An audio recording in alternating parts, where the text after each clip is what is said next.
حضرت عبادہ ابن صامت رضی اللہ تعالیٰ عنہ سے روایت ہے کہ آپ صلی اللہ علیہ وسلم نے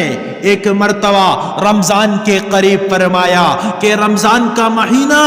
آ گیا ہے جو بڑے برکت والا ہے، حق تعالی شانہ اس میں تمہارے طرف متوجہ ہوتے ہیں اور اپنے رحمت خاصہ نازل فرماتے ہیں، خطاؤں کو معاف فرماتے ہیں اور دعاؤں کو قبول کرتے ہیں، تمہارے تنافس عبادت میں ایک دوسرے کو آگے بڑھنے کو دیکھتے ہیں اور ملائکہ سے فخر کرتے ہیں، بس اللہ کو اپنے نیکی دکھلاؤ، بد نصیب ہے وہ شخص جو اس مہینے میں بھی اللہ کی رحمت سے محروم رہ جائے۔ حضرت کعب بن حجرہ رضی اللہ تعالیٰ عنہ سے ایک لمبی روایت ہے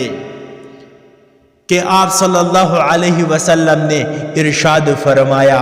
کہ اس وقت جبرائیل علیہ السلام میرے سامنے آئے تھے اور جب ممبر کے پہلے درجہ پر قدم رکھا تو کہا ہلاک ہو جائے وہ شخص جس نے رمضان المبارک کا مہینہ پایا پھر بھی اس کی مغفرت نہ ہوئی۔ میں نے اس بد دعا پر امین کہا۔ اس حدیث میں اللہ کے سب سے زیادہ مقرب اور معصوم فرشتہ،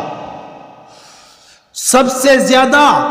مقرب اور معصوم فرشتہ حضرت جبرائیل علیہ السلام نے بد دعا کی اور امام الانبیاء حضرت محمد صلی اللہ علیہ وسلم نے اس پر آمین کہی تو قبولیت میں کوئی شک نہیں۔ اللہ تعالی ہم سب کو ایسے بچائے کہ رمضان المبارک جیسا خیر اور برکت کا مہینہ بھی غفلت اور گناہوں میں گزر جائے اور مغفرت نہ ہو۔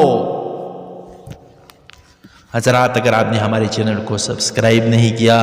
تو ہمارے چینل کو سبسکرائب کریں اور ساتھ میں گھنٹی کا بٹن بھی دبائیے تاکہ ہمارے نئے ویڈیو آپ لوگوں کو بر وقت